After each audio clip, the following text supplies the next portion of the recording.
শুভ সন্ধ্যা বন্ধুরা। দেখো ডিম ভাজি চাউমিন করবো এখন। ডিমটা ভাজা হয়ে গেলে তুলে নিচ্ছি। তুলে নেওয়ার পর তেল দিয়ে দিলাম, বাদামগুলো দিয়ে দিচ্ছি। এবার বাদামটা ভেজে নেবো ভালো করে।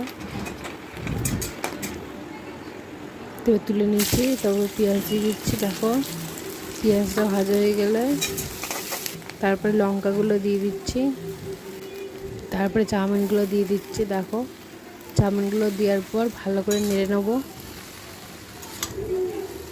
নেড়ে নেওয়ার পর ভালো করে চাউমিনটা নেড়ে নিচ্ছি। তারপরে লবণ দেবো, লবণ দিয়ে ভালো করে নেড়ে নেবো চাউমিনটা। দেখো